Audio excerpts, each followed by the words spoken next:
I'm the only one in my family who isn't a cannibal. Part 2. Part 1. Some URL. Hi. Okay, I'm going to be honest with you guys, I never expected this to be more than a one-part story. I didn't expect to get so much help and advice from you guys, and I'm incredibly grateful. I've tried to respond to every comment, but they all started to run together. I figured why not answer the recurring questions in this part 2. First off, I'd like to say that I plan to tell Alex, Mississippi, Cora, and Celia every single plan you guys have had. They do have cameras in the cells, but they are very low quality. I'm going to write the plans on one or more of their paper plates before I put food on it. From the camera's view, it will just look as if it is leftover residue or bits on the plate rather than handwriting. We usually burn garbage on Saturdays, which is the next day I'm going down there. I'll volunteer to burn the garbage after I get done with them, and then I'll just burn the plates. Hopefully my family won't notice anything suspicious. You would think they would have put a better camera in there by now, but my parents are cheapskates. Also, let me tell you guys a little more backstory about my family. My parents are named Lisa and Mac. My mom used to be a nurse before she met my father. My father has always been a farmer, and says it runs in the family. He's been hinting that he wants Elijah and I to take over the family business for a while now. He says it's because Elijah is the most passionate about it, and I have the most brains out of my siblings. I know that means I'm the smartest, but he still could have worded it better considering I've seen him eat a human brain before. I have 4 other siblings besides Elijah. Lori is the oldest at 20 and she has 4 kids, the toddler twins named Ved and Chet, Monica, 7, and Chase, 9. Ved is a girl and Chet is a boy, and I have absolutely no idea where Monica and Chase are. I haven't seen them in a while, and I'm afraid to ask where they are. Their father is, in the picture, but not how you would think. I'll get to that later if you guys are interested because it doesn't matter a whole lot now. After Lori is John, 19, then Elijah, 18, then me, then Clara, 15, and then Randy, 11. Elizabeth, my sister who died, and John were twins. Elizabeth had the same views as me, but she wasn't as radical with it as I am. All of my other siblings are cannibals just like my parents. I saw a comment about me being the black sheep in my family, and I honestly think I'm the textbook definition of a black sheep at this point. My mom told me they started each of us children out on flesh whenever we were babies, but she said I always spit it out. I have a feeling Elizabeth was the same way, but I've never been able to find out for sure because they act like she never existed. We all share bedrooms because our house is so small. It's very old and creaky because it's been in the family so long, so we usually get woken up by someone just simply going to the bathroom at night. It also causes our dogs to freak out over a possible intruder even though barely no one ever comes to our house. Unless they haven't heard about us before, people tend to avoid us. The local cops are pretty much afraid of us and view us as taboo. Everyone in town pretty much does. I've tried to call them before when I was little, but whenever they actually showed up, my parents lied and said I was just playing with the phone and did it by accident. They just overall don't trust us because of all the wild rumors we've had placed upon us over the years, stuff like we're witches and wizards who do black magic, we're lizard aliens from another planet, that's the most recent one I've heard from Lori, we're immortal, and all sorts of crazy other rumors. The cops would rather just not deal with us.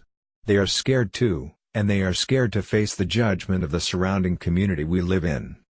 A lot of you have also asked how I have access to the internet if I'm not allowed to speak to outsiders. I would tell you if I wasn't afraid for my outside connection safety. They already risked a lot to get me this phone. I'm not going to say how they got it, but it's a very cracked hand-me-down.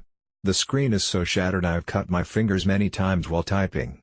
The camera is also cracked, so I can't take pictures either. If I have to mention the outside connection at any point while writing, I will call them Eagle. Eagle, if you're reading this, I'm extra grateful to you. Our story would not be known at all if it wasn't for you, and I would not be getting help for the people I love. Now that I've cleared a few things up, I'm going to continue with what happened after I left the cells. Today is Thursday, and I won't be able to see them again until Saturday. I walk through the back door into the kitchen and am greeted by my dad. "Ah. Angelica, sweetie, I'm so proud of you for finally facing your fears with the pigs."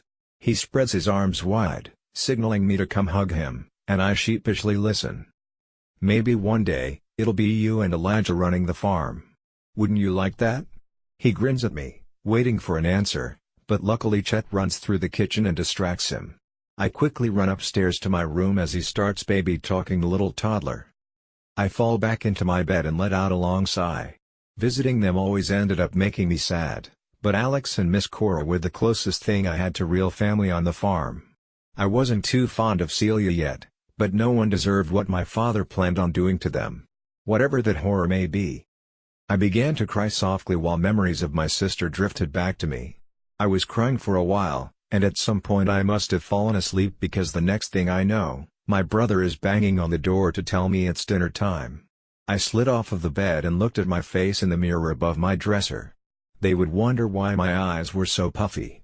I guess I could lie and say it was allergies. I slowly shuffle down the stairs and into the dining room as my mother is setting a pot of spaghetti on the table. I sit down in my chair and try to tune in on the conversation Elijah is having with Dad. "I think that one day you could truly be a good man for the farm, Elijah," my dad says as my brother eats up the compliments. I roll my eyes and look past them at the two high chairs set up in front of the kitchen counter. In one of the high chairs sits Chet. He picks up his fork and pretends it's an airplane. His twin sister Vet starts clapping her hands and making train noises. My mom isn't the best homeschool teacher. Everyone starts plating their food, and as I'm about to as well, my mom stops me. Angie. I made you your own, separate bowl." She scrunches up her nose as she says this and points towards the counter where a lone bowl sits. "I know you're picky. It's cow meat." My youngest brother Randy scoffs, but he stops and apologizes when Dad glares at him. Angelica will come around. She just needs to stop spending so much time in the cells. He pinches my cheek as I sit down with my bowl of normal spaghetti. I push their bowl of spaghetti closer towards my mom across the table, and she rolls her eyes in response. "Okay guys, eat up. Whatever we don't eat is going to the pigs," says my mom as she picks up a bite of her food with her fork.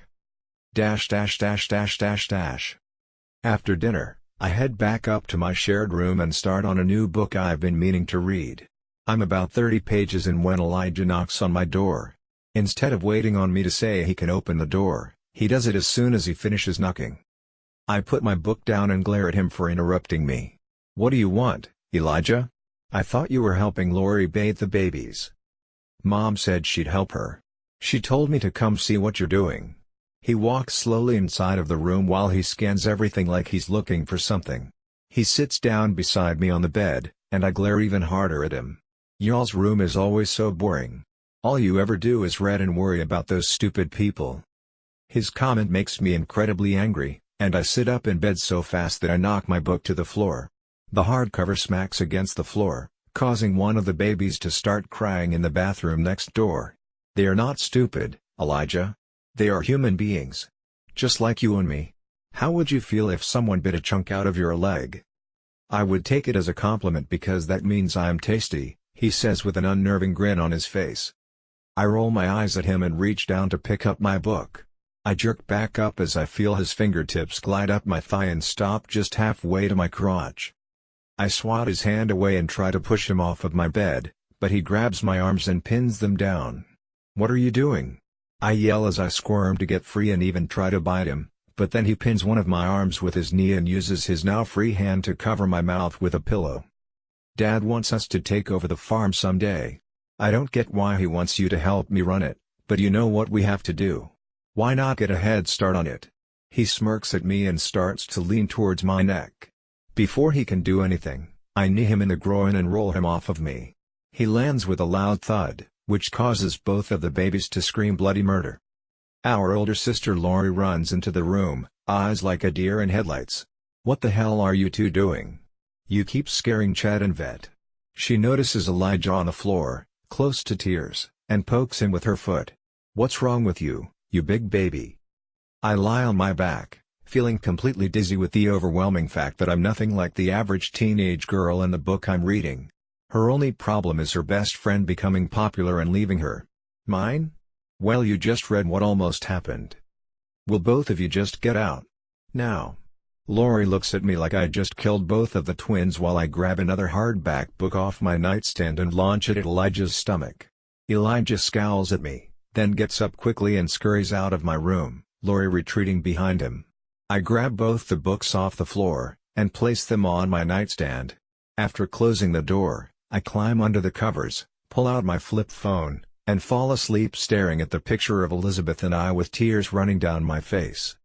I swear on my life that I will set them free because I know she would have wanted me to. I'll let you guys know what happens whenever I can. It looks like there may be more to this story. Click here. Some URL to get a reminder to check back later. Got issues? Click here. Some URL. Comment replies will be ignored by me, so up on a brighter note, most of your family have likely contracted Kuru at this point. It's a degenerative disease that comes from eating human flesh, particularly brain matter. It was heavily documented with cannibal tribes in New Guinea and is almost always fatal. The symptoms range somewhere between Parkinson's and rabies. But I can almost guarantee most of your family, especially the ones eating human brain matter, have contracted it. First of all, fuck your brother, he can rot. Second of all, I wouldn't eat any meat in that house unless I killed and cooked the animal myself. I wouldn't trust them. Oh man, Op, I'm so sorry. You need to get out of that hellhole by any means possible. So I'm assuming Lori's kids are your brother's offspring. Or for quicker results she can poison them all. Woman shrugging. I think I can take an educated guess on who the baby's father is. You should find something to defend yourself in case he tries that shit again. Find a blade, a nail, even a piece of thick wire, something. I wish you the best of luck and hope you stay safe. Wait a second, so, if the oldest daughter, Lori, is 20 years old, and her oldest son is 9. Does that mean she had Chase at 11 years old, or did I misread something? By the way, good luck, Op. Escape from that hell, especially from Elijah. Lori's baby daddy is kinda in the picture? I'm guessing Op's father is also the father of his grandkids, and that's the reason Op doesn't see the Lori's other 2 children. Maybe some recessive genes from, the incest. Be safe, Op. And maybe carry a weapon in case your creep of a brother gets too close again.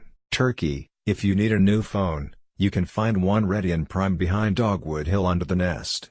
I'll get in touch again when it's safe.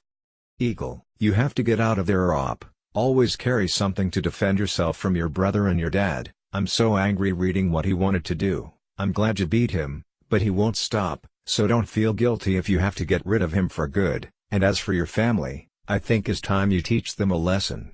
Be careful. How well do they sleep? You need to offer to make dinner and that you're finally coming around. Poison everything but the baby's food, leave with the babies and never go back. Wait, Lori is 20 and she has 4 kids? I'd make the meme joke, is everything okay at home? But we all know that's not true. So while I was reading this I was wondering, does your dad intend to have you and your brother run the farm? And married? I guess I got my answer. So the family is incestuous? Op, there's something you can do. If you have no other choice, and lost all sympathy and care for your dad, murder him. Your dad is a psychopath. He killed your sister. When the time is right, strike as fast as you can and escape with your friends. It's better to kill Elijah too. Tell the FBI they'll launch an investigation. Your brother is a piece of shit, Op. As much as it would pain you, you need to feed your family to the pigs. Figure a way to trap them with them. Also, try to get the security cam recordings of your true family. Inbreeding. Yay, does your family have any guns? If so, unload all but one and take it to the cage. Give it to the guy because the girl might shoot you and the old woman might not have the strength, and set them free to run. Go with them to the police. It may not help too much, but I still wish you good luck. I hope you can get them out of the cages. Op, you have to run to the town to get police in. You should just set them free and get out yourself. Hell, I'd just kill mom and dad to make it easier. Wait. Lori is 20 years old and already has 4 kids? The oldest is 9 years/0, so she had a kid since 11? I'm thinking the father is Alex. Does your family have any guns on the property? I'm just saying, if worst comes to worst, I highly recommend poisoning the meat, in any way you can. Oh, maybe get a hold of some fancy skin disease. HIV, flesh eating disease, being some obvious ones. Oh, if you want to do something quick and easy, get a hold of some laxatives and overdose everyone. Trust me, the least of their worries will be a major case of the runs. Can you share a location pin with police and have them come check things out? I think your complacency in this makes you just as guilty. And just like that my appetite is gone, removed. Alright, this is morbid but it'll work. You need to get a finger from Cora or Alex. To the cameras you'll look sadistic, which is God in this situation. Let it rot for a week or two, the longer the better. Once it's fairly rancid, cut it into little bits and sneak it into their food. They'll be sick and you can easily do this. Now that they're sick, run or block the exits and burn the house down. Using the bone from the finger and a rock you might be able to make fire at night. Use your hair for tinder. Good luck. Your sister is 20 and had her first child at 11? I hope the dad was not you all's dad. Also please try to make a plan to deactivate or cover the cameras and make a diversion of some sort to get Celia, Alex and M''s. Cora out of there, also get you out of there. Then once you reach safety, torch the whole thing and everyone else. Removed, deleted. I'm so sorry op, I hope you can get out of there soon. Best wishes to you all. Removed, TLDR, but just be a cannibal with your brothers and sisters. If you got a taste of my meat you be a cannibal as well my man. How do you know somebody's vegan? You don't, but don't worry, they'll tell you.